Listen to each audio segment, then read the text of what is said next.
বাংলাদেশের রাজনীতি থেকে আওয়ামী লীগ এবং বিএনপিকে মাইনাস করার প্রকল্প এবার কি সত্যি বাস্তবায়িত হতে যাচ্ছে? ডক্টর ইউনূস ও তার জুলাই সঙ্গীরা বিএনপিকে এমন ভাবে ফাঁদে ফেলেছে যেন তারা বুঝতে না পারে যে এটাই বিএনপি ধ্বংসের প্রক্রিয়া। ধরুন তারেক জিয়াকে ইউনূস সাহেব এবং তার সরকার কোনো না কোনো ভাবে হত্যা করতে সফল হলেন, তারপর কি করবেন?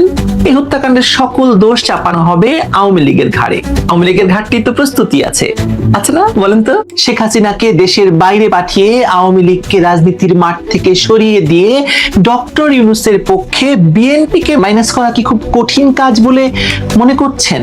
এই প্রচারণা যখন দেশব্যাপী তুঙ্গে, তখন বিএনপির মহাসচিব আচুমাচু হয়ে সংবাদ সম্মেলনে বলছেন যে তারা ডক্টর ইউনূসের সঙ্গে বা ডক্টর ইউনূসের সরকারের সঙ্গে শুধু সহাবস্থান করছেন না, তারাও সংস্কার চান। এই সরকারের সবকিছু হালাল করার জন্য বিএনপি একমাত্র ছাঁকনি, যার ভেতর দিয়ে এই সরকারের সকল ষড়যন্ত্রকে এই ছাঁকনির ভেতর দিয়ে হালাল করা হচ্ছে। কিন্তু আমি কি দেখছি জানেন? আমি দেখছি বিএনপি চাইলে এই সরকারকে বা ইউনূস সরকারকে নামিয়ে ফেলতে পারে কিংবা আদায় করতে পারে একটি নিরপেক্ষ নির্বাচন। 2008 সালে ক্ষমতার পেছনে থেকে ডক্টর ইউনূস তার এই -2 থিওরি প্রায় বাস্তবায়ন করে ফেলেছিলেন, কিন্তু শেখ হাসিনার গোয়ার্তুমির কারণে সেটি সম্ভব হয়নি।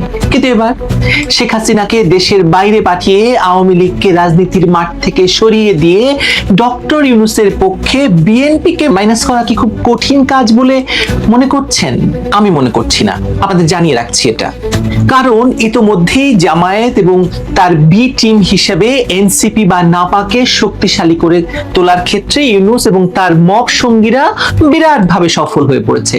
লক্ষ্য করুন তো, এই মুহূর্তে রাজনীতির মাঠে কেউ নেই, আওয়ামী লীগ নেই, বিএনপি আছে কি?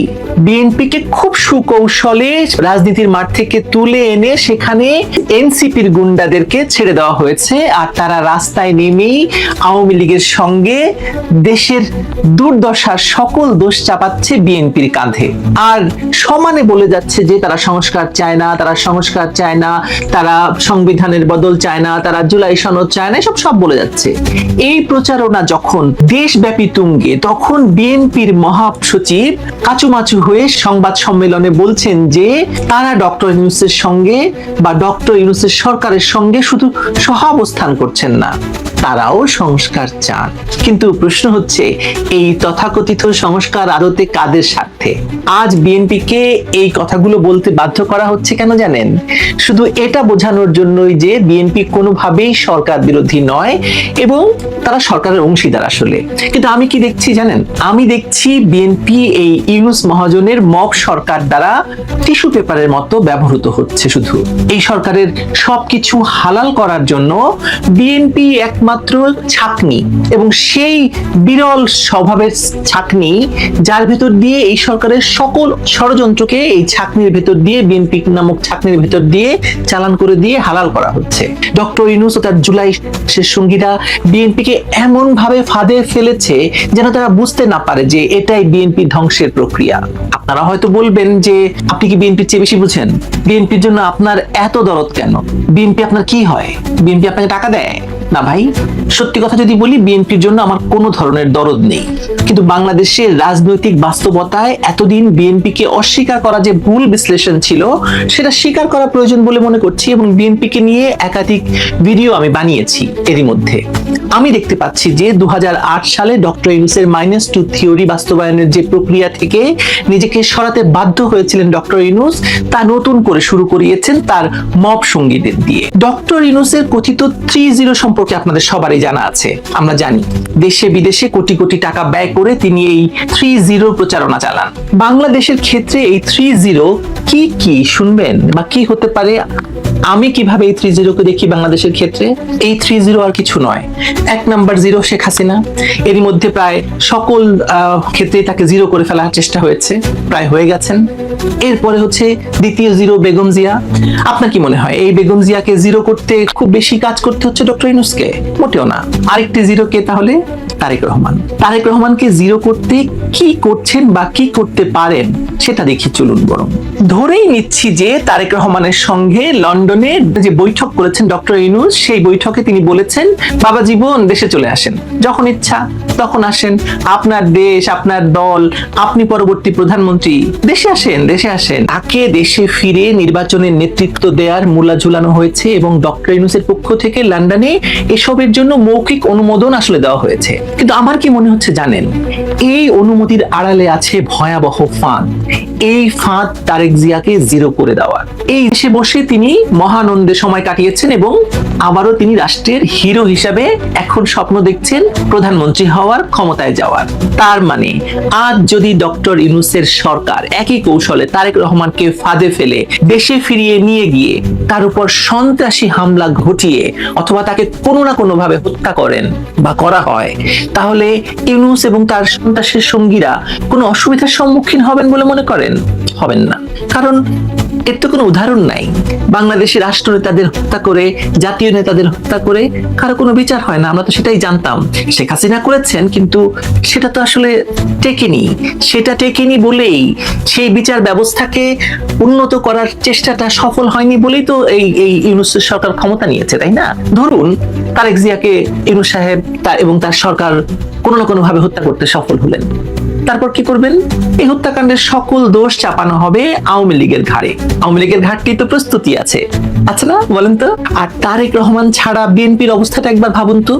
বেগম জিয়া অশীতির পর তার পক্ষে এই দলটির হাল ধরা আর সম্ভব নয়।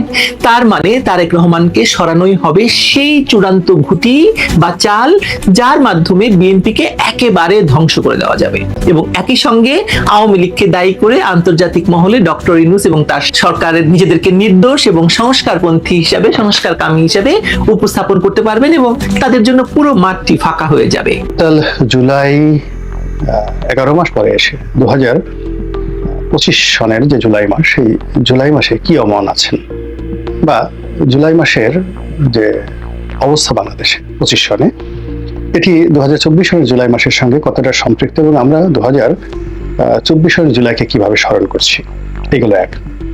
2 নম্বর হলো যে আগস্ট মাসের 5 তারিখ 2024, যেদিন শেখ হাসিনার পতন হয়েছিল এবং সারা বাংলাদেশে যে উৎসব এবং সেদিন যা কিছু হয়েছিল এই বাংলায়, অমন ঘটনা এ জীবনে আমি দেখিনি। এমনকি যাকে বলা হয় যে 16 ডিসেম্বর ঢাকার রাজপথে কি ধরনের পরিবেশ ছিল, পরিস্থিতি ছিল, ওটা আমার জানা নেই। যারা প্রত্যক্ষদর্শী তারা বলতে পারবেন। কিন্তু আমি যেটা 2024 সনের আগস্ট মাসের বিকালবেলা দেখেছি, 6 আগস্ট দেখেছি, এই দৃশ্য আমি যতদিন বাংলাদেশে বাঁচবো ততদিন আমি বলতে পারবো না। এখন সেই যে আনন্দ, সেই যে উল্লাস, 2024 সনের 5 তারিখে আমি যখন সকালবেলা বাসা থেকে বের হলাম, একটা অনিশ্চিত ভবিষ্যৎ, মুষলধারে বৃষ্টি হচ্ছে ঢাকাতে, পুরো ঢাকা শহরে কারফিউ, তার মধ্যে সকাল 9টায় আমি বাসা থেকে বেরোলাম একটা রিকশায় করে, আপাত মস্তক সারা শরীর ভিজে চুপচুপ হয়ে গেলাম। তারপর মিলিটারির সামনে পড়লাম, পুলিশের সামনে পড়লাম, একেবারে গুলি করে দিবে এরকম একটা অবস্থা। এবং আমি আমার যেটা পরিচিতি আছে বা ফেজ আছে, ওটা প্রদর্শন করার সময় আমি পাচ্ছিলাম না। এর কারণ হলো আমি যে রিক্সাতে ছিলাম, রিক্সার হুড টানা ছিল, সামনে পর্দা ছিল, দ্বিতীয়ত এত বৃষ্টি হচ্ছিল, মুষলধারে বৃষ্টি হচ্ছিল যে ঠিক 4-5 হাত দূরের মানুষকেও কিন্তু চেনা যাচ্ছিল না। কাজেই সেই কারফিউ ভঙ্গ করে আমার রিক্সাটি যে চলছিল এবং সেটাকে উপলক্ষ করে থামানোর জন্য বা সেটাকে ধরাশায়ী করার জন্য যেভাবে বন্দুকের নল উঠানো হচ্ছিল এবং যেভাবে বন্দুকধারীরা গালাগাল করছিল, ওই দৃশ্য আমি কখনো ভুলবো না। আমার ভয় ছিল না, আতঙ্ক ছিল না, কিন্তু আমি এটা দেখেছিলাম, যেটা আমার জন্মের পরে বাংলাদেশে আমি কখনো দেখিনি। তো সেই রকম ঝুঁকি নিয়ে আমার বাসা থেকে আমার অফিস পর্যন্ত প্রায় 3 ঘন্টা এদিক ওদিক বিভিন্ন গলি উপগলি ঘুরে তারপরে যখন আমি আমার অফিসে এলাম তখন দুপুর 12টা। তো দুপুর 12টা, এরপরে শেখ হাসিনার পতন হলো। আমি অফিসে বসে কাজ করলাম, ভিডিও বানালাম, ওই দিনের অনেকগুলো ভিডিও আছে। তারপরে রাত্রি 10টা 10:30টার সময় আমি বের হলাম আমার অফিস থেকে। গাড়ি ছিল না, একেবারে একাকী রাস্তায়, মানুষ উচ্ছ্বাস।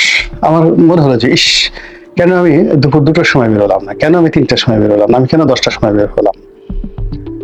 আমাকে যারা চিনতেন, মানে মুহূর্তের মধ্যে সবাই চিনে গেলেন। পুরোটা পথ এই কেউ মাথায় করে নাচছে, কেউ ফুল দিচ্ছে, কেউ গণভবন থেকে আসার সময় জড়িয়ে ধরছে, কেউ একটা চুম্বন দিচ্ছে, মানে একটা অভূতপূর্ব দৃষ্টি। আমার কাছে মনে হলো যে আমি যদি 3টার সময় 4টার সময় সেই গণভবনের সামনে থাকতাম, রাজপথে থাকতাম, মানুষের ভালোবাসায় বাঁচতাম কিনা এটা নিয়ে আমার একটা সন্দেহ। আমি মরে যেতাম, এখন আমার কাছে মনে হচ্ছে যে মরে যাওয়াটা আমার জন্য অনেক শান্তির ছিল। আমি কেন সেই বিপদের দিনে বের হলাম, কিন্তু সুখের সময় আমি কেন রাস্তায় বের হইনি? আমি আসলে 6 তারিখও রাস্তায় বের হয়নি, 5 তারিখও রাস্তায় বের হয়নি, 8 তারিখও ক্যান্টনমেন্টে যাইনি, বঙ্গভবনেও যাইনি, গণভবনেও যাইনি, কোনো অনুষ্ঠানে যাইনি। আমি আমার মতো করে থেকেছি। নিয়ে সেটা ভিন্ন একটা প্রসঙ্গ। এখন যে আনন্দের অংশীদার আমি, উচ্ছ্বাসের ভাগীদার আমি, গত 11টি মাস ধরে ধীরে ধীরে আমার সেই উৎসাহ আনন্দ বিষাদে পরিণত হয়ে গেছে আপনাদের অনেকের মতন করে। আমি যে স্বপ্ন দেখেছিলাম, যে আশা করেছিলাম, সেই আশা এবং স্বপ্ন পুরোটাই রিভার্স হয়ে গেছে।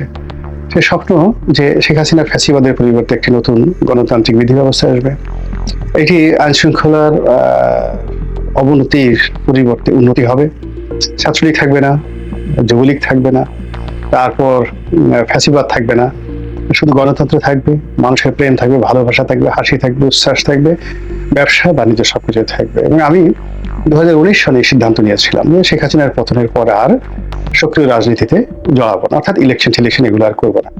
তো এই বিষয়টা নিয়ে জনাব তারেক রহমান সাহেবের সঙ্গে আমার বেশ খোলামেলা আলোচনা হয়েছে এবং উনি খুব আশ্চর্য হয়ে গেলেন যে রনি ভাই, তাহলে আপনি এলেন কেন বিএনপিতে? আপনি এলেন কেন? আপনি যদি ইলেকশন না করেন, রাজনীতি না করেন, দলীয় কোনো পদ পদবি যদি আপনার না থাকে, প্রয়োজন না হয়, তাহলে আপনি এলেন কেন? আমি বললাম আসলে শেখাইতে পারছি না, ঘুমাতে পারছি না, সব মিলে পুরো শরীরের বাইরে দেখে বোঝার উপায় নাই, কিন্তু শরীর আর পরিশ্রম নিতে পারছে না।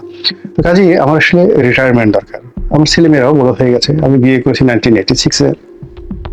আমার বড় ছেলেটি 1994 সালে এই পৃথিবীতে এসেছে। মেয়ে ছেলে তাদের বিয়ে হয়ে গেছে, ছোট ছেলে তারাও মানে সবাই এস্টাবলিশড। এখানে একটা মানুষের কাজ করা, পরিশ্রম করা, এখন আসলে আল্লাহ বিল্লাহ করা ছাড়া আমার আসলে তেমন কোনো কাজ নেই। তো সব যদি স্বাভাবিক থাকতো, তাহলে যেভাবে রাজনীতি না করার ব্যাপারে সিদ্ধান্ত নিয়েছিলাম, ওভাবে জীবনের অন্যান্য যে কর্মকাণ্ডগুলো, টকশোতে যে অনেক কষ্টকর ব্যাপার, প্রতি রাত্রে সেই আপনি টেলিভিশনে গাড়িতে করে, নিজের গাড়িতে করে 12টা-1টা পর্যন্ত সেই টেলিভিশন স্টেশনে গিয়ে বসে থাকেন, আসেন, আসার পর ঘুমাতে ঘুমাতে 2টো-2:30 বেজে যায়। আর আমি এমনি রাত 3:30টার সময় আমি ঘুম থেকে উঠি। তো আপনি যদি রাত 2টোর সময় বিছানায় যান, এবং অলমোস্ট মাসের মধ্যে তো 15 দিনই এই অবস্থা হয়, টকশো থাকে। মাসে গড়ে 20 থেকে 25টি টকশো থাকে। এর মধ্যে কোনো টেলিভিশন রাত 10টা, কোনো রাত 12টা বা 13-12 সন থেকেই, সেই যখন সংসদ সদস্য ছিলাম তখন থেকে উল্টো স্রোতে আমি নৌকা বাইছি, ক্ষমতাধরদের সবার সঙ্গে টক্কর লাগিয়েছি, এবং সেইভাবেই চলছে এখনো পর্যন্ত। তো এর মধ্যে তো বয়স হয়ে গেছে, শরীরের ভার মানছে না। তো সেই কারণে আমি চাইছি দেশটা ভালো চলুক, একটু বিদায় নেই, একটু সুন্দরভাবে যাকে বলা হয় অবসর কাটাই।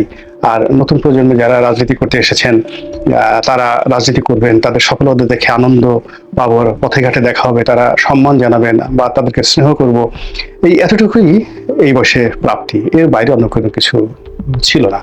কিন্তু দেখা গেল যে না, সেটা হচ্ছে না। পরিস্থিতি সব দিক থেকে খারাপ হচ্ছে। আগে যেভাবে মিথ্যা কথা বলা হতো, রাজার মুখ থেকে, রানীর মুখ থেকে যেভাবে মিথ্যা কথা বেরোতো, এখন তার চেয়ে আরো বেশি বেরোচ্ছে। আগে পথে ঘাটে মানুষের যে অনিশ্চয়তা ছিল, তার চেয়ে আরো বেশি অনিশ্চয়তা হচ্ছে। আগে যেভাবে আতঙ্ক ছিল জাতীয় জীবনে, সেই আতঙ্ক বেড়ে যাচ্ছে। আন্তর্জাতিক অঙ্গনে যে সকল সমস্যা, তার চেয়ে অনেক বেশি সমস্যা এখন আমাদের চারিদিকে ঘুরপাক খাচ্ছে। বলেন তো ঘুমাবেন কি করে?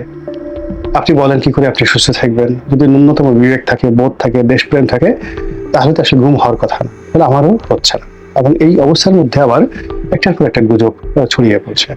এই যে জুলাই এবং আগস্ট, এই আগস্টকে কেন্দ্র করে নর্মালি যেটা হতে পারতো, সেটা হলো আমরা এই সময়টিকে আনন্দ দ্বারা, কৃতজ্ঞতা দ্বারা আমরা বরণ করে নিতাম। আল্লাহকে কৃতজ্ঞতা জানাতাম, মানুষ যারা অংশগ্রহণ করেছে তাদেরকে কৃতজ্ঞতা জানাতাম, গান কবিতা দ্বারা আমরা বরণ করে নিতাম। উৎসবের একটা আমেজ থাকতো জুলাই এবং আগস্ট জুড়ে, কিন্তু সেটা হচ্ছে না। সেটার পরিবর্তে রাজনীতির অনিশ্চয়তা, গত বছর যেটা ছিল সহিংসতা, এটা অনিশ্চয়তাতে চলে আসছে। গত বছর যেটা ছিল পরস্পর প্রতি অবিশ্বাস, এখন সেটা সন্দেহতে পরিণত হয়েছে। গত বছর যেটা যাকে বলা হয় প্রতিপক্ষকে পরাজিত করার যে একটা মনোবৃত্তি ছিল, এবছর সেটা প্রতিপক্ষকে ঘায়াল করার মনোবৃত্তি চলে এসেছে।